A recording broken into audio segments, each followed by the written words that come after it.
وحبيبنا وشفيعنا ومولانا محمدا عبده ورسوله. أما بعد فأعوذ بالله من الشيطان الرجيم. بسم الله الرحمن الرحيم.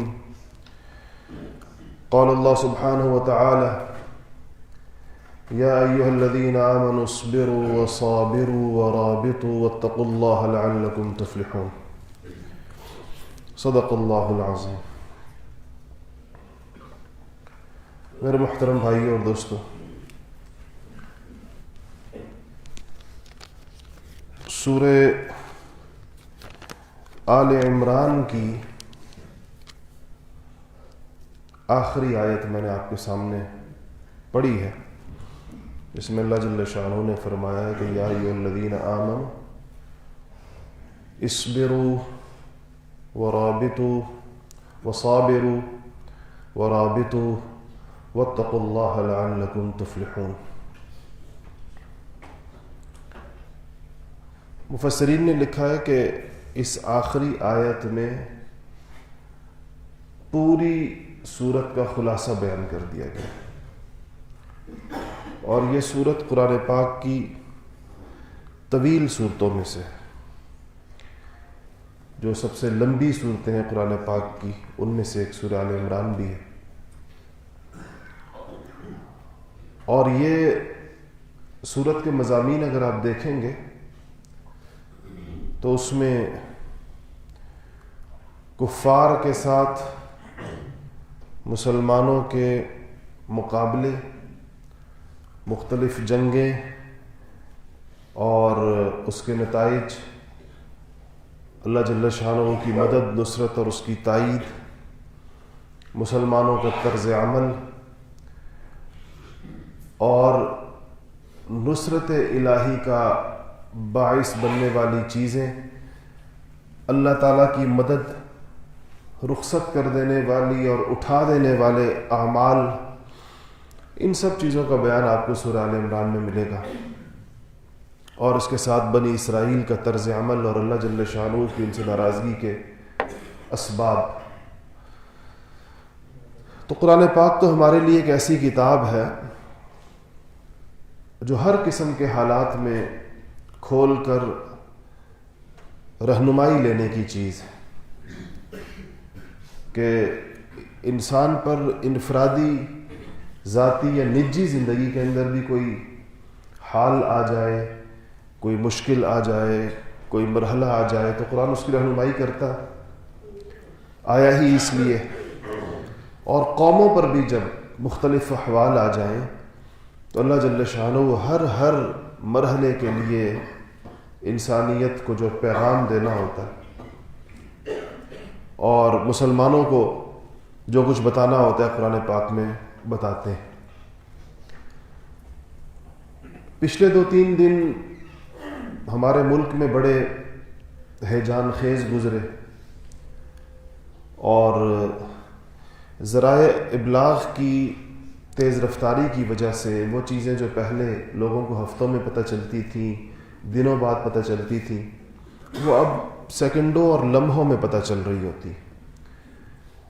اور تیز رفتار ایک ابلاغ ہے، تیز رفتار ایک فلو آف انفارمیشن ہے غیر معمولی قسم کا. اس کی وجہ سے اثرات بھی زیادہ مرتب ہوتے ہیں، اور لوگوں پر کو اس معلومات کے اس سیلاب میں درست اور غلط ہر قسم کی خبریں کثرت سے مل رہی ہوتی ہیں اور اپنے اپنے اثرات مرتب کر رہی ہوتی ہیں.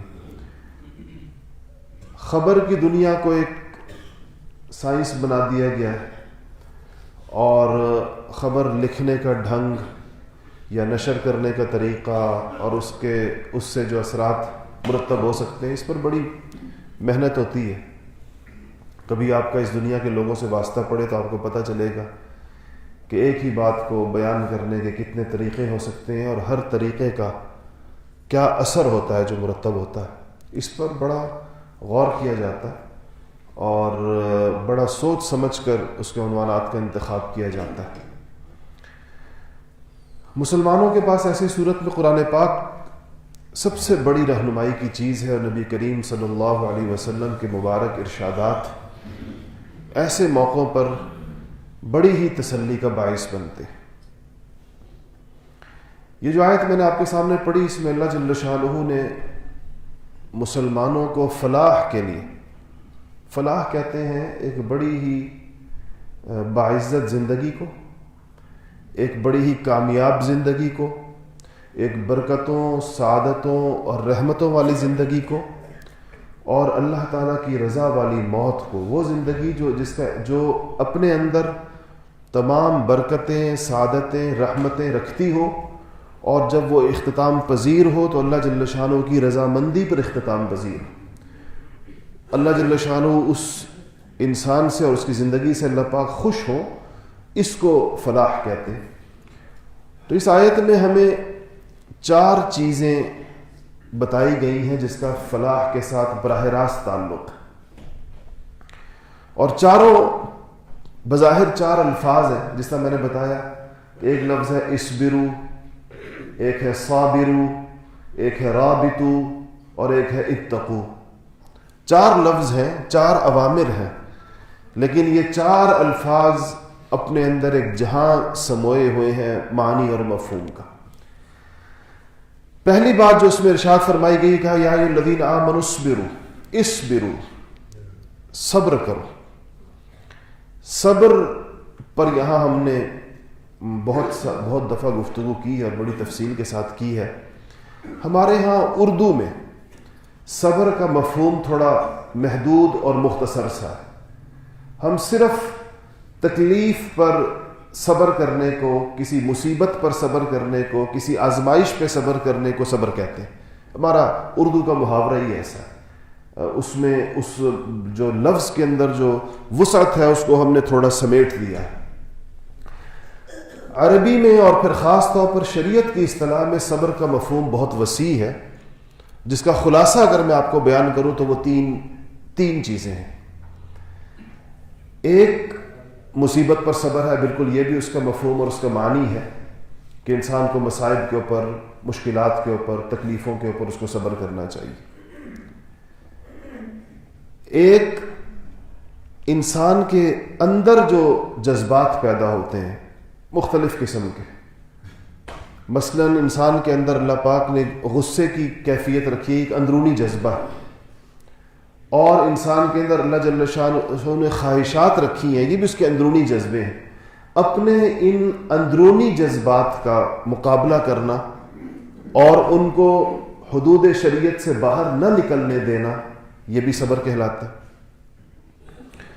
اور باہر کی چیزوں کی طرف سے اگر اس کے اوپر کوئی یلغار ہو، خواہ وہ شیطان کی طرف سے ہو کہ اس کو اس کے باہر کچھ چیزیں دکھائی جا رہی ہوں، کچھ چیز اس کے جسم سے باہر کا اس کا تعلق ہے، اس پر انسان استقامت کے ساتھ کھڑا رہے اور غیر شرعی چیزوں کی طرف نہ جائے، یہ بھی صبر کہلاتا ہے۔ جو اس کے کام کرنے والے کام ہیں، معمولات ہیں، اس کے اللہ تعالیٰ کی اطاعت کی چیزیں ہیں، نیکیاں ہیں، اس پر استقامت اختیار کرنا، یہ بھی صبر کہلاتا ہے۔ انسان نے ایک معمول شروع کیا ہے تو وہ معمول جاری نہیں رہ سکتا جب تک وہ صبر نہیں کرے۔ مثال کے طور پر آپ کو اللہ کی توفیق سے تہجد پر اٹھنے کی توفیق شروع ہو گئی، آپ کو ملنا شروع ہو گئی، تو اب اس تہجد پر برقرار رہنا، اس تہجد کی عادت پر، تہجد کے معمول کو کنٹینیو رکھنا، اس کو جاری رکھنا، یہ صبر کی عادت کے بغیر نہیں ہو سکتا، کیونکہ آپ کو کسی دن اٹھنے کا دل چاہے گا، کبھی نہیں چاہے گا، کبھی آپ کو رات کو سونے میں تاخیر ہو جائے گی، کبھی آپ بر وقت سوئیں گے، کبھی صبح آپ کا سر بھاری ہوگا، کبھی ہلکا ہوگا، کبھی موسم زیادہ ٹھنڈا ہوگا، کبھی زیادہ گرم ہوگا، کبھی مناسب ہوگا۔ تو حالات تو انسان کے اندرونی بھی اور بیرونی بھی متغیر رہتے ہیں، بدلتے رہتے ہیں، ایک جیسا حال نہیں ہوتا، لیکن ان تمام احوال کے اندر اپنے معمول کو پورا کرنا یہ صبر کہلاتا ہے، اور یہ بہت بڑی نعمت ہے اللہ جل شانہ کی، اس کو استقامت بھی کہتے ہیں۔ یہ اللہ تعالیٰ جس کو عطا فرما دے، بزرگان دین کا مقولہ ہے کہ یہ جو استقامت ہے یہ 1000 کرامتوں سے زیادہ افضل ہے. کرامت آپ سمجھتے ہیں نا کس کو کہتے ہیں؟ وہ جو بزرگوں کے ہاتھوں پر اللہ پاک بعض ایسے چیزوں کو کر دیتا ہے جو عام عادتاً نہیں ہوتی، خلاف اسباب کچھ چیزیں وقوع پذیر ہو جاتی ہیں، اس کو کرامت کہتے ہیں. تو بزرگوں نے لکھا ہے کہ 1000 کرامتوں پر افضل ہے استقامت، اگر کسی کو اللہ پاک نصیب فرما دے کہ کچھ بھی حالات ہوں وہ اس کے معمولات کے اوپر اثر انداز نہ ہو. نبی کریم صلی اللہ علیہ وسلم نے فرمایا ہے کہ اللہ تعالیٰ کو سب سے زیادہ جو اعمال پسند ہے، احب الاعمال الی اللہ ادومها، اللہ پاک کو وہ اعمال بہت زیادہ پسند ہے جس پر بندہ پابندی سے استقامت اختیار کرتا ہے، جس کو بندہ تسلسل کے ساتھ کرتا ہے بغیر چھوڑے ہوئے. یہ اعمال اللہ جل شانہ کو بہت زیادہ پسند ہے. ایک اور جگہ پر آپ نے ایک صحابی سے فرمایا کہ اپنی چیزوں پر مداومت اختیار کرو. مداومت دوام سے ہے، دوام بھی پابندی کے ساتھ. وَإِن قَلَّ، چاہے کم ہو، تھوڑی چیزیں رکھ لو لیکن پابندی کے ساتھ کرو. اسی لیے بزرگوں نے لکھا ہے کہ کوئی آدمی 100 دفعہ کوئی ورد اپنے لیے متعین کر لے کہ میں کلمہ طیبہ دن میں 100 دفعہ پڑھوں گا، تو یہ 100 دفعہ پڑھے اور روز پڑھے اور ساری عمر پڑھے، یہ اس سے بدرجہاں بہتر ہے کہ ایک دفعہ بیٹھ کر 1 کروڑ دفعہ پڑھ لے، پھر کبھی نہ پڑھے، پھر دوبارہ نہ پڑھے. اس سے یہ زیادہ بہتر ہے کہ بندہ ایک معمول متعین کرے اور اس کو پورا کرے. تو جو معمول کو پورا کرنا ہے یہ بھی صبر میں آتا ہے. درود شریف پڑھیے گا.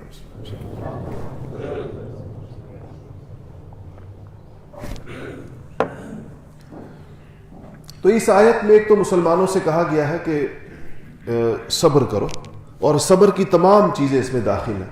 اپنے دین پر صبر کرو، یعنی صبر کا مطلب ہے کہ استقامت سے جمو اس کے اوپر.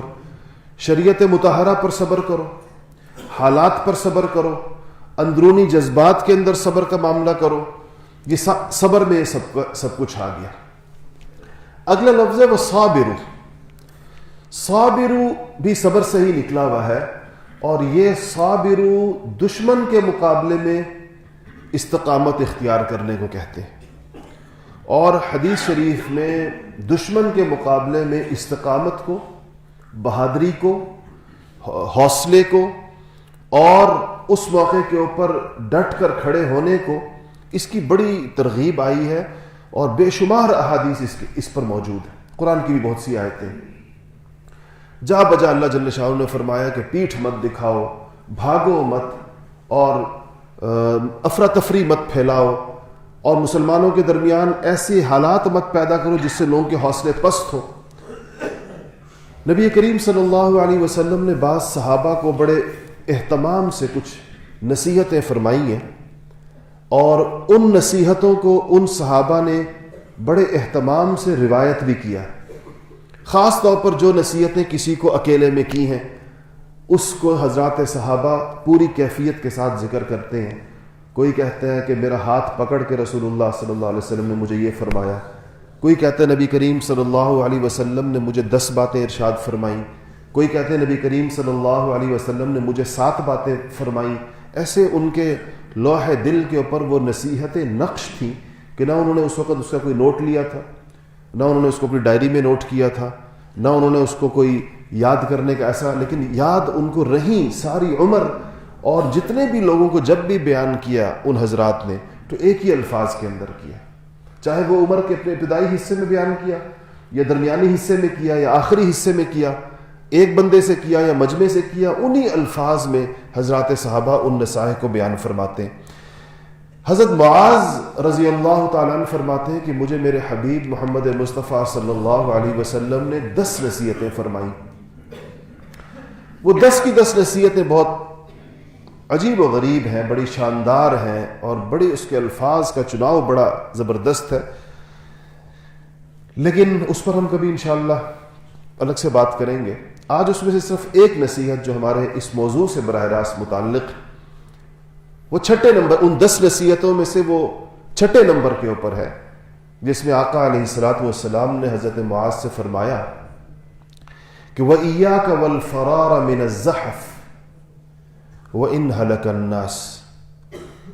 کہا کہ معاذ کبھی بھی میدان جنگ میں پیٹھ مت دکھانا, بھاگنا مت, وَإِنْ هَلَكَ النَّاسِ, چاہے تیرے سارے ساتھی مر جائیں, کوئی بھی نہ بچے, تب بھی تو ڈٹا رہے.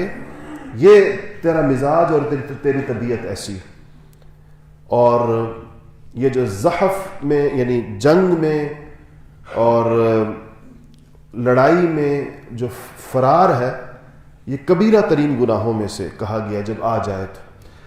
لیکن آپ صلی اللہ علیہ وسلم نے اس کی تعلیم بھی ارشاد فرمائی. ایک موقع پر آپ ایک جنگ میں تشریف لے کر گئے اور پورا دن انتظار کیا کہ لشکر آمنے سامنے ہوں, لیکن وہ نہیں ہوئے, سامنے نہیں آئے, یہاں تک کہ سورج غروب ہو گیا.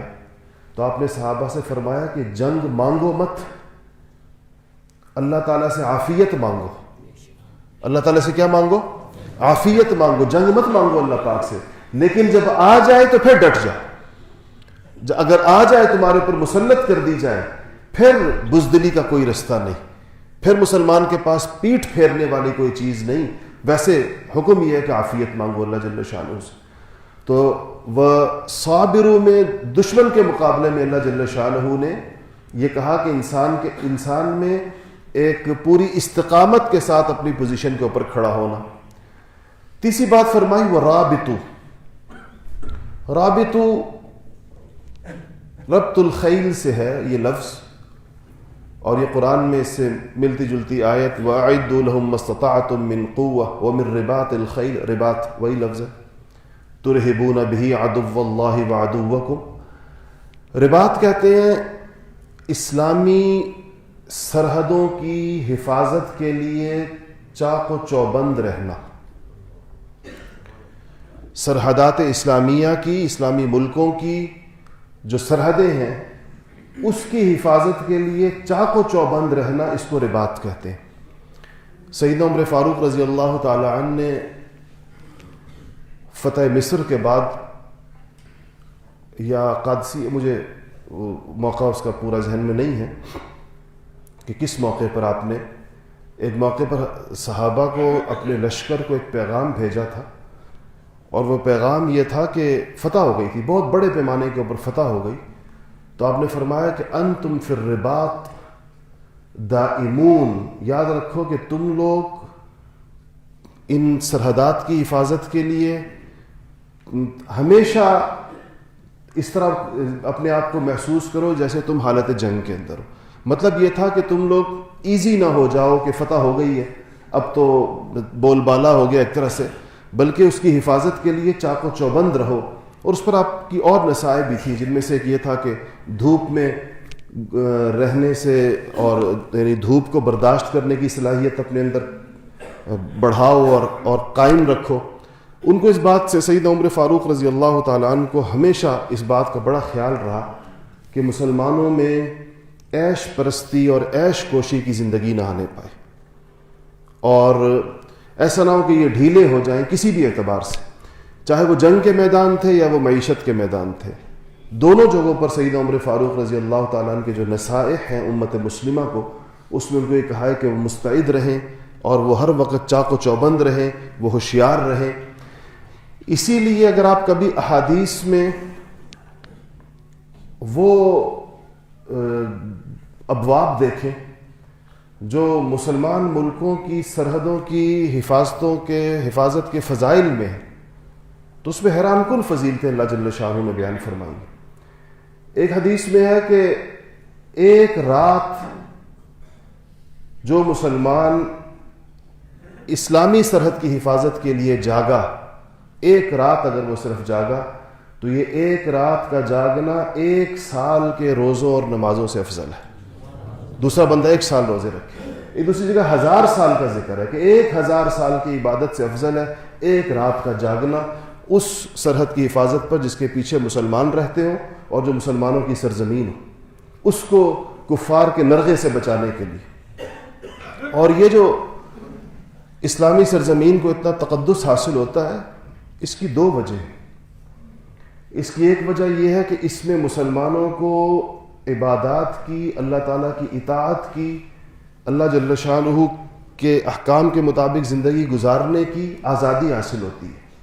اور یہ آزادی بہت بڑی چیز ہے، جہاں مسلمان علی الاعلان اپنے شعائر پر عمل کر سکیں، کوئی رکاوٹ نہ ہو۔ اور دوسرا، اس کو تقدس اس لیے حاصل ہے کہ اس سرزمین پر مسلمانوں کے لیے اللہ جل شانہ کے نظام کو نافذ کرنے کا موقع ہوتا ہے، اس کے امکانات ہوتے ہیں، اس کے لیے وہ سرزمین گویا کہ تیار ہوتی ہے اس بات پر کہ اللہ جل شانہ جو مسلمانوں کو کے اوپر جو اپنے نظام کے نفاذ کی جو ذمہ داری عائد کی ہے، وہ ظاہر بات ہے کہ ارض اسلام پر ہی ہوگی، کہ ارض کفر پر تو نہیں ہو سکتی۔ اس لیے اس سرزمین کو ایک خاص قسم کا تقدس حاصل ہو جاتا ہے بوجہ ان دو اہم ترین باتوں کے، جو جس کا اندازہ بندہ وہاں کر سکتا ہے، اس کا صحیح اندازہ لگا سکتا ہے جہاں پر یہ امکانات موجود نہ ہوں۔ تو تیسری چیز فرمائی ورابطو، کہ تم لوگ مستعد اور تیار رہو، اس میں کسی قسم کی کوتاہی مت کرو۔ اور چوتھی چیز فرمائی واتقوا اللہ، اور اللہ پاک سے ڈرو، جو ظاہر ہے یہ واتقوا اللہ ان تینوں کے اندر، اسبروا میں بھی اور صابروا میں بھی اور رابطوا میں بھی، تینوں کے اندر یہ کار فرما ہو، لعلکم تفلحون، تاکہ تمہیں فلاح والی زندگی حاصل ہو جائے۔ یہ دیکھیں، ہم پاکستان ایک ایسی مملکت ہے جس کا جو جغرافیہ ہے، اس جغرافیے کی اپنی کوئی ایسی تاریخ نہیں ہے کہ جس کو کہا جائے کہ یہ کوئی بہت قدیم ریاست ہے۔ جس طرح بعض ریاستیں دنیا میں دعویٰ کرتی ہیں کہ ہم 2000 سال پرانی ہیں، ہم 3000 سال پرانی ہیں، 5000 سال پرانی ہیں۔ یہ تو ایک آپ کو پتہ ہے کہ ایک نئی ریاست ہے، 70 سال پہلے وجود میں آئی ہے۔ یہاں قومی اعتبار سے بھی کوئی ایک قوم نہیں بستی، زبان کے اعتبار کوئی ایک نسل نہیں ہے ساری کی ساری۔ یہاں مختلف نسلوں کے لوگ آباد ہیں، یہاں مختلف زبانوں کے لوگ آباد ہیں، مختلف تہذیبوں کے لوگ آباد ہیں، کلچر مختلف ہے ایک دوسرے سے، حتیٰ کہ تاریخ مختلف ہے ایک دوسرے سے، ہر قوم اپنی کوئی اور تاریخ بیان کرتی ہے۔ اس مملکت کو وحدت اور یکجہتی کے دھارے کے اندر اگر کوئی چیز لا سکتی ہے، وہ تو صرف اور صرف اس کا مذہب ہے اور اس کا دین، اور تو کوئی قدر مشترک نہیں ہے۔ اگر کوئی اور قدر مشترک ہو تو وہ یہ 2-3 چیزیں دنیا میں ہوتی ہیں۔ دنیا میں لوگ جغرافیائی وحدت کی بنیاد پر بعض اوقات اکٹھے ہوتے ہیں، بعض اوقات لسانی وحدت کی بنیاد پر اکٹھے ہوتے ہیں، بعض اوقات کسی تاریخی قدر مشترک کی بنیاد پر اکٹھے ہوتے ہیں، بعض اوقات نسلی بنیاد پر کہ کہتے ہیں خون ایک ہے اور اوپر آبا و اجداد ایک ہیں، اس کی بنیاد پر۔ یہ دنیا میں عام طور پر لوگوں کے اکٹھے ہونے کی وجہ ہوتی ہے، اور اسی بنیاد پر اس کی لوگ دعوت بھی چلاتے ہیں۔ ہمارے ہاں اس مملکت کی تقویم ایسی ہے کہ اس میں سے کوئی چیز بھی موجود نہیں ہے۔ ایک ہی چیز موجود ہے، اور وہ یہ ہے کہ ہم سب اس مملکت کا اکثریتی مذہب، اور بڑا غیر معمولی اکثریتی مذہب جو ہے وہ اسلام ہے، اور یہ سب کے سب محمد الرسول اللہ صلی اللہ علیہ وسلم کے نام لیوا، اکثریت ان کی ایک بہت بڑی تعداد، اتنی بڑی تعداد میں کہ اس تعداد میں پوری دنیا میں بہت تھوڑے ممالک ہوں گے، ہیں بہت سارے ہیں، لیکن پھر بھی ایک باقی دنیا کے مقابلے میں کم ملک ایسے ہیں جن کو یہ فضیلت حاصل ہے۔ تو ایک تو ہمیں اپنی اس قومی اور نظریاتی اساس کو فراموش نہیں کرنا چاہیے، اس کا کوئی متبادل نہیں دے سکتے ہم لوگ۔ ہمارے ہاں جس طرح آج کل کہا جاتا ہے نا، ایک اور کوئی نیا بیانیہ دیا جائے، اس کے علاوہ کوئی صورت نہیں ہے اس پورے کے پورے ملک کے تمام طبقات کو اور تمام اس کے قطعات اراضی کو اور تمام نسلوں کو اور تمام قوموں کو اور تمام زبانوں کو اور تمام صوبوں کو وحدت کی ایک لڑی میں رکھنے کے لیے اسلام کے علاوہ کوئی اور صورت نہیں۔ دوسری بات یہ کہ جب بھی اس قسم کے حالات آ جائیں جس طرح کہ پچھلے 2-3 دن سے ہمارے ملک میں ہیں، تو آپ غور کریں کہ ہمیں حوصلہ کیا چیز دیتی ہے، وہ کون سی چیز ہے جو ہمیں کھڑا رکھتی ہے، وہ کون سی چیز ہے جو ہمارے اندر عزم اور بہادری اور شجاعت اور جوش اور ولولہ پیدا کرتی ہے۔ تو آپ غور کریں تو وہ اللہ جل شانہ کے وعدے، اللہ تعالیٰ کی امید اور نصرت کی، اللہ کی نصرت اور مدد کی امید، اور مسلمانوں کی تاریخ، یہی چیز مسلمانوں ہمیں کھڑا رکھتی ہے۔ اور اس کے علاوہ کس چیز سے ہم حوصلہ لیں؟ ہمیں اس چیز سے حوصلہ ہوتا ہے کہ اگر ہمارا دشمن ہم سے 5 گنا بڑا ہے تو ہمارے پاس وہ مثالیں موجود ہیں کہ ہم نے اپنے سے 100 گنا بڑے دشمن کو شکست دی ہے۔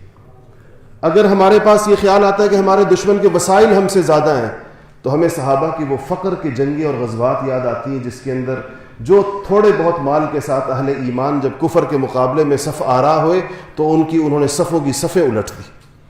اگر ہمیں کبھی یہ خیال آتا ہے کہ دنیا ہمارے ساتھ نہیں ہے تو رسول اللہ صلی اللہ علیہ وسلم کی وہ تنہائی یاد آتی ہے جس ماحول میں آپ نے دعوت دی تھی اور پوری دنیا ان کی مخالف تھی. دنیا میں اس وقت تک پیغام اسلام کا نہیں پہنچا تھا, اور صرف دنیا ہی نہیں, جب آپ ہجرت کے لیے تشریف لے جا رہے تھے اور مدینہ والے آپ کو لینے کے لیے آئے تھے تو حضرت عباس نے بیعت عقبہ کے موقع پر انصار مدینہ سے کہا تھا کہ تم ایک ایسے شخص کو اپنے ساتھ لے کر جا رہے ہو جن کے پیچھے جنگیں آئیں گی, اس لیے کہ عرب بھی ان کے مخالف ہیں اور عجم تو ان کے مخالف ہے ہی ہیں. تو انصار نے اس موقع پر بڑی بہادری اور عزم کے ساتھ کہا تھا کہ ان کی جنگیں ہم ایسے لڑیں گے جیسے کہ ہم اپنی جنگیں لڑتے ہیں. تو اب یہ چیزیں ہیں جو ہمیں پرعزم رکھتی ہیں, جو ہمارے اندر ایک مثبت خیالات پیدا کرتی ہیں. اگر آپ اس کے بالکل بالمقابل دیکھیں, میں اس بات کو ہمیشہ اس کے ساتھ جوڑتا ہوں کہ ہمارا جو سیکولر اور لبرل نظام تعلیم ہے یہ ہمارے اندر 3 منفی جذبات پیدا کرتا ہے, اور یہ ہر اس بندے میں پیدا ہوگا جو اس نظام تعلیم کا پروردہ ہو جس میں اللہ اور اس کے رسول کا نام نہ ہو, اور اس حیثیت کے ساتھ نہ ہو جس حیثیت کے ساتھ ہونا چاہیے, جس میں اللہ اور اس کے رسول کا پیغام نہ ہو.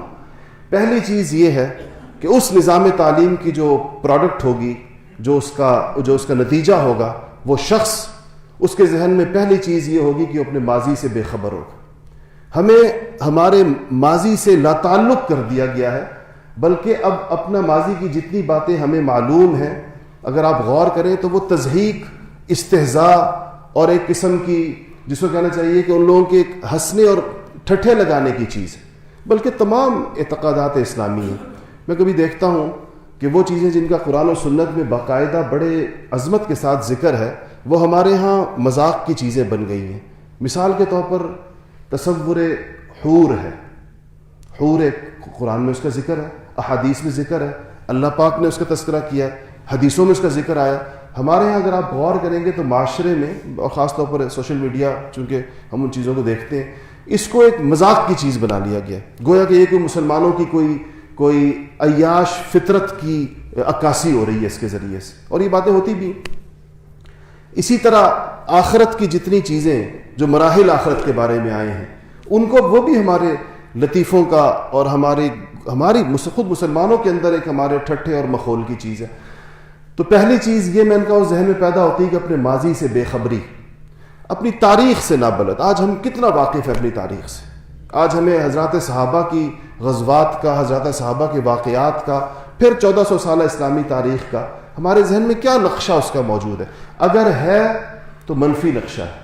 مسلمان فاتحین کے بارے میں ہمیں لطیفے پتہ ہیں, ہمیں مسلمان بادشاہوں کی عیش و عشرت کے قصے پتہ ہیں, ہمیں ان کے حرم میں موجود لونڈیوں کی تعداد پتہ ہے, ہمیں ان کا اسلامی آرکیٹیکچر کو یا کسی اسلامی طرز تعمیر کو اگر انہوں نے کہیں فروغ دیا ہے تو اس پر ہمیں تنقید کرنی آتی ہے.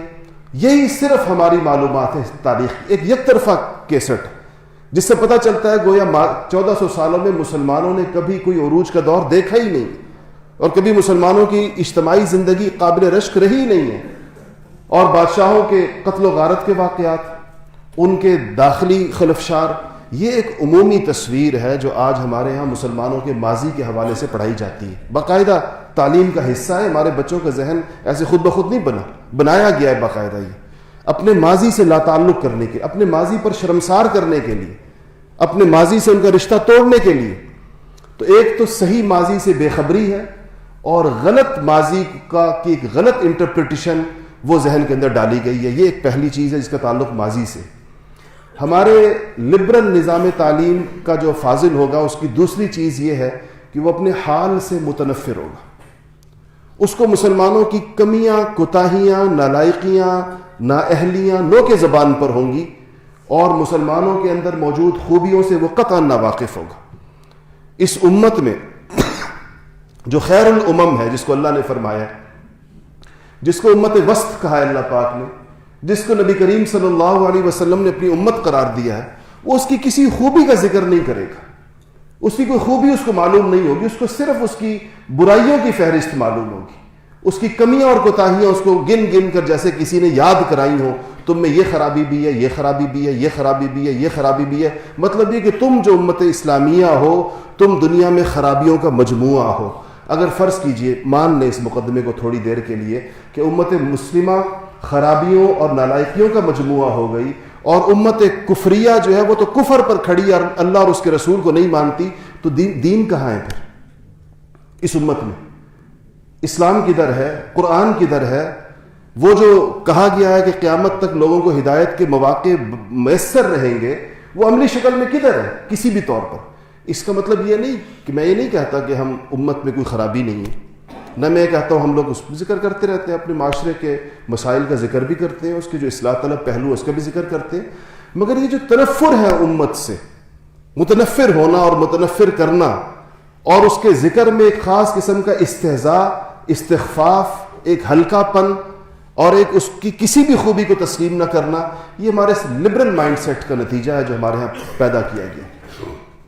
ماضی کے حوالے سے میں نے عرض کیا کہ اپنی تاریخ سے بے خبر، حال کے اندر اپنی موجودہ حالت سے متنفر اور مستقبل سے مایوس. تیسری چیز یہ پیدا کرتا ہے کہ آپ کو مستقبل میں کوئی امید نہیں دکھائے گا. آپ کو مستقبل کا جو نقشہ آپ کے سامنے کھینچے گا وہ ایسا خوفناک اور اندوہناک ہوگا جس سے آپ پر یہ واضح ہو گویا کہ ہر گزرتے دن کے ساتھ آپ مزید تباہی کی طرف جا رہے ہیں، ہر گزرتے دن کے ساتھ آپ مزید نالائقی کی طرف جا رہے ہیں. حالانکہ مسلمان کو امید کا دامن کسی بھی حال میں نہیں چھوڑنا چاہیے اور اس کو ہر وقت اس حوصلے کی ضرورت ہے کہ وہ اللہ جس قوم کے پاس قرآن ہو، جس قوم کے پاس نبی کریم محمد مصطفیٰ صلی اللہ علیہ وسلم کا مبارک دامن ہو اور وہ تعلیمات انہوں نے فراموش نہ کی ہوں. آج دنیائے عیسائیت، آج دنیائے یہود اپنی کتابیں چھوڑ چکے، اپنی کتابوں میں رد و بدل کر کے اس کو دنیا سے بالکل ہی ختم کر چکے، اس کی اصلیت کو. اپنے نبیوں کی سیرت محفوظ نہیں رکھ سکے، اپنے نبیوں کے اخلاق کی کوئی جھلک نہیں دکھا سکتے، اپنی تعلیمات میں کوئی ایک وحدت اور سچائی نہیں دکھا سکتے. وہ تو پرعزم ہوں اور وہ تو پورے ولولے اور حوصلے کے ساتھ ہوں، اور وہ جن کا دامن نبی کریم صلی اللہ علیہ وسلم کے دامن سے جو لوگ وابستہ ہوں اور اللہ تعالیٰ کی وحدانیت پر جو یقین رکھنے والے ہوں اور اللہ جل شانہ کے نظام پر جو یقین رکھنے والے ہوں، وہ مایوس اور دل گرفتہ ہوں. یہ کیسے ہو سکتا ہے؟ یہ اسی وقت ہو سکتا ہے جب دنیائے کفر مل کر ہمارا یہ ذہن بنانے کی کوشش کرے اور ہم مسلمانوں کو یہ چیز باور کرانے کی کوشش کرے. اور یہ جو دور گزرا پچھلا آج سے 50-60 سال پہلے، جب ساری مسلم دنیا جو ہے وہ کالونیز کی شکل میں تھی، استعمار کی اور سامراج کی، اس دور میں یہ محنت اصل معنوں کے اندر ہوئی ہے، جہاں جہاں جتنا موقع ملا. اور وہ لوگ تیار کیے گئے مسلمانوں میں، نہ صرف تیار کیے گئے بلکہ ان کو مسلمانوں کی قیادت سونپی گئی کہ مسلمانوں کی قیادت ایسے لوگوں کو سونپی جائے گی جو اپنے ماضی سے بے خبر ہوں گے، جو اپنے حال سے متنفر ہوں گے اور جو اپنے مستقبل سے مایوس ہوں گے. ایسے لوگوں کو مسلمانوں کی قیادت دی جائے گی، انہی کو مسلمانوں کا سیاسی، عسکری، تمام قسم کی قیادتیں انہی کے حوالے کی جائیں گی. اور پوری امت اسلامیہ میں، یہ صرف ہمارا پاکستان کا ہم تو ہمارے یہاں تو پھر بہت، میں جو باقی اسلامی دنیا کے احوال کو دیکھتا ہوں تو بالکل یہ سمجھتا ہوں کہ سب سے زیادہ بہتر صورتحال پھر بھی ہمارے ہیں باقیوں کی نسبت. عرب دنیا میں جو صورتحال ہے اس وقت اور بہت سے عجیب ملکوں میں جو صورتحال ہے اور سینٹرل ایشیا کے ملکوں میں جو صورتحال ہے، اس سے پاکستان کی صورتحال بدرجہ بہتر ہے. اور اس کی وجہ آپ لوگ چاہے اس حقیقت کو تسلیم کریں یا نہ کریں، اس کی وجہ وہ آزاد پرائیویٹ دینی نظام تعلیم ہے جس نے مسلمانوں میں ان چیزوں کو زندہ رکھا ہے. چاہے جو بھی حالات رہے، وہ جو یہ اس کا کریڈٹ اگر جاتا ہے تو یہ ان لوگوں کو جاتا ہے جنہوں نے اپنی اولادوں کو بغیر کسی اسکوپ کے، بغیر کسی دنیاوی فائدے کے اپنی اولادوں کو علم دین کے لیے وقف کیا. حالانکہ جب وہ اپنے بچوں کو اس کام کے لیے وقف کر رہے تھے ان کو اچھی طرح پتہ تھا کہ اس کا کوئی دنیاوی ثمرہ ان کو نہیں ملے گا. یہ سرکار کے کاغذات میں ان پڑھ کے لائیں گے. یہ چاہے 20 سال قرآن، حدیث، تفسیر، فقہ، اصول فقہ، عربی ادب، لٹریچر، دنیا جہان کے مضامین پڑھ لیں گے اور اس کے اندر کئی پی ایچ ڈی جتنی اہلیتیں اور صلاحیتیں پیدا کر لیں گے. سرکار ان کو ان پڑھ کہے گی اور ان کے لیے تمام مادی اور دنیاوی ترقی کے دروازے بند رہیں گے. یہ اس کا علم ہونے کے باوجود، اس حقیقت سے باخبر ہونے کے باوجود مسلمانوں نے اپنے بچوں کو اس لیے ان علوم کے لیے وقف کیا کہ کہیں یہ علوم ہمارے اندر سے رخصت نہ ہو جائے. ایسا نہ ہو کہ کوئی بتانے والا نہ رہے, ایسا نہ ہو کوئی پڑھانے والا نہ رہے. اور اگر آپ نے اس کی واقعی شکل دیکھنی ہے تو آپ کو امت اسلامیہ کے بہت سے ملکوں کی سیر کرائی جا سکتی ہے جہاں پر کوئی بتانے والا نہیں, جہاں کوئی پڑھانے والا نہیں, کیونکہ وہ 60-70 سال کا دور ان پر ایک ایسا گزرا کہ اس دور میں وہ ساری چیزیں ان کے اندر سے نکل گئی. یہاں کم سے کم اس پر جو چیز آئی اس کا نتیجہ ہے کہ وہ چیزیں موجود ہیں. ہمارے ترک دوست ہمیشہ یہ بات کہتے ہیں, جب بھی بہت فریکوینٹ آنا جانا اور رابطے رہتے ہیں, جب ان کے ہاں حالات ایسے بنے کہ اب وہ اپنے نظام تعلیم کو کھڑا کرنے کی پوزیشن میں آئے, اور وہ جو مصطفیٰ کمال کے زمانے کی چیزیں جو 60-70 سال ان پر جبر و استبداد رہا, جب وہ اس سے کسی حد تک باہر نکلے, تو انہوں نے سب سے زیادہ جس چیز کا افسوس کیا اور آج بھی کرتے ہیں کہ ان کے ہاں سے دینی نظام تعلیم کے وہ جو نجی اور پرائیویٹ ادارے تھے وہ ختم ہو گئے تھے. اس کے مقابلے میں ایک نظام بنایا گیا تھا مختصر سا, اور اس نظام میں بس ایک امام کو جن چیزوں کی ضرورت پڑتی ہے, اسی لیے انہوں نے اس نظام تعلیم کا نام ہی امام خطیب اسکول رکھا تھا کہ امام بنائیں گے, خطیب بنائیں گے. امام کو قرآن پڑھنا آنا چاہیے, 5 نمازیں پڑھانی ہوتی ہیں. خطیب کو جمعہ پڑھانا آنا چاہیے, ہفتے میں ایک دفعہ اس نے آدھا گھنٹہ قوم سے خطاب کرنا ہے, تو اس کو وہ آدھا گھنٹہ کی تعلیم اس کو آنی چاہیے, 5 نمازیں پڑھانی آنی چاہیے. ان کا خیال تھا یہ ایک کافی نظام مسلمانوں کے لیے, اتنا دینی علم کافی ہوتا ہے اس سے زیادہ, کیونکہ یہ تو وہ ذہن جس نے یہ نظام شروع میں دیا تھا وہ تو اس بات کو مانتا ہی نہیں تھا کہ اسلام حکومت کے لیے بھی ہے, اور اسلام عدالت کے لیے بھی ہے, اور اسلام معیشت کے لیے بھی ہے, اور اسلام معاشرت کے لیے بھی ہے, اور اسلام تعلیم کے لیے بھی ہے. یہ تو وہ مانتا نہیں تھا. وہ تو کہتا تھا کہ اسلام عبادت کے لیے ہے, تو عبادت میں ایک امام کی ضرورت ہوتی ہے اور ایک خطیب کی ضرورت ہوتی ہے. بس ان 2 قسم کے عہدے ہیں, ان دونوں عہدوں کا ڈومین بھی بالکل واضح ہے. ایک 5 وقت کی نماز پڑھائے گا اور دوسرا جمعہ پڑھائے گا. اس کے علاوہ سوچتے تھے مسلمانوں نے کیا کرنا ہے دینی تعلیم کا, باقی زندگی تو اپنی مرضی سے گزرے گی. اپنی مرضی سے نہیں, مغرب کی مرضی سے گزرے گی. مغرب سے جو تعلیم آئے گی, مغرب سے جو نظام آئے گا, وہی کا وہی اسی نظام کے اوپر وہ زندگی گزرے گی. جب یہ ذہن ہمارے معاشرے میں, آپ بالکل انصاف کے ساتھ اس پہ غور کریں, یہ ذہن ہمارے معاشرے میں بنا ہوا ہے یا نہیں بنا, اور یہ کہاں سے بنا ہے, یہ سوچ آئی کدھر سے ہے؟ یہ اس تعلیمی نظام سے آئی ہے جو انگریز ہمارے لیے چھوڑ کر گیا تھا یہاں پر.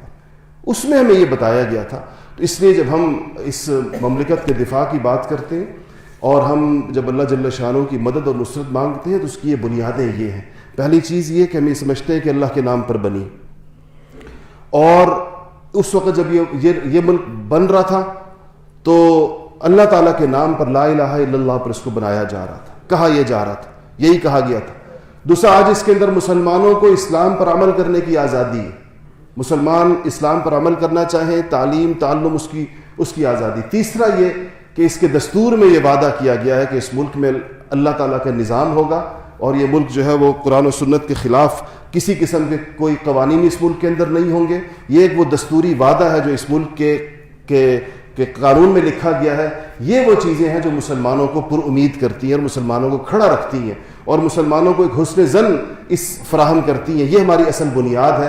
اسی پر ہمیں کھڑا بھی رہنا چاہیے, اور اسی کے اوپر ہمیں اس کے لیے نہ صرف یہ کہ دعائیں کرنی چاہیے, بلکہ اگر کوئی آزمائش, میں جس طرح عرض کیا کہ رسول اللہ صلی اللہ علیہ وسلم نے فرمایا کہ جنگ مانگو نہیں, لیکن جب آ جائے تو اس کے اوپر ڈٹ جاؤ. تو جنگ مانگنی تو نہیں چاہیے, اللہ تعالیٰ سے آزمائش کا سوال نہیں کرنا چاہیے, لیکن اگر کوئی ایسے حالات ہوں تو یاد رکھیے گا کہ یہ صرف یہ کسی ایک شعبے کا یا کسی ایک ادارے کا کسی کا کام نہیں ہے کہ اس موقع پر صرف وہ داد شجاعت دکھائے گا, بلکہ جنگ قومیں اپنے اجتماعی ضمیر کے ساتھ لڑتی ہیں, اپنی اجتماعی دانش کے ساتھ, اپنی اجتماعیت کے ساتھ. اس میں ایک غیر معمولی وحدت چاہیے ہوتی ہے, اس کے اندر آپس میں ایک غیر معمولی اتفاق چاہیے ہوتا ہے, اور چھوٹی چھوٹی چیزوں کو اور عارضی چیزوں کو اور معمولی جھگڑوں کو اور اختلاف کی چھوٹی باتوں کو پس پش ڈال دیا جاتا ہے. ایسے موقعوں پر اللہ جل شانہ ہمیں ایک باعزت قوم کی طرح, ایک دلیر قوم کی طرح, اور اللہ جل شانہ ایک پورے